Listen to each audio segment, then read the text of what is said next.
Chairman, first let me declare that I'm in the private education business. Madam, this could be my last committee of supply debate. As such, I beg for your indulgence as I take this opportunity to make yet another call on the government to implement a 10-year through-train program in some schools where students can progress from primary levels to secondary levels without going through the PSLE. This is an issue that I personally feel most passionate about. I assure the Minister for Education that I continue to raise this not because I did not hear his concerns, but because I remain unconvinced that those concerns outweigh the merits of creating this additional educational path as an option for parents and students.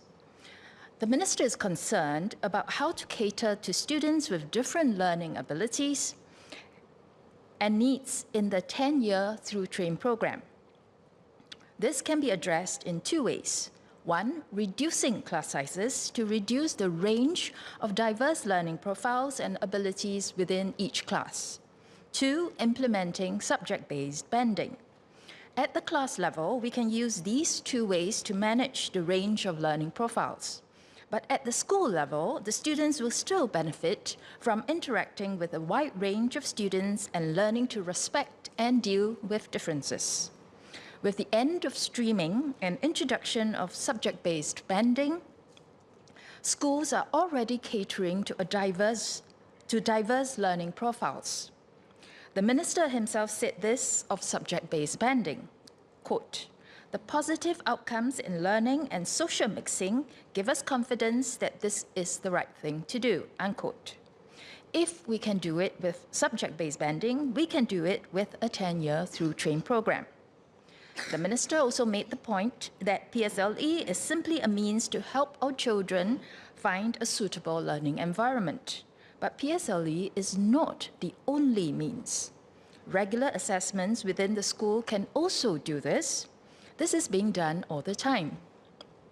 It is well known how stressful PSLE can be, not just for students, but for parents as well.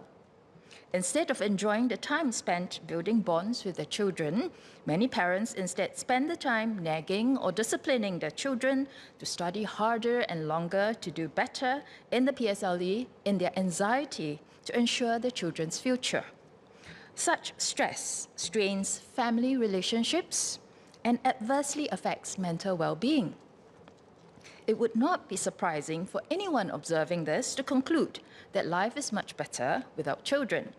A stressful education system can be a disincentive for parenthood. Is it a coincidence that regions known to have the most stressful education systems like South Korea, Taiwan, and Singapore also have the lowest fertility rates? PSP also calls for class sizes to be reduced. This will provide greater opportunities for differentiated learning and allow teachers to personalize teaching and better support students with different learning profiles.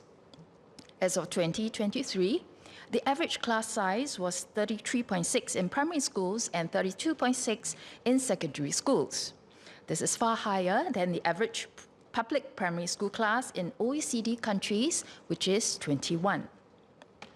With our total fertility rate falling steadily year after year, our student cohorts have been shrinking.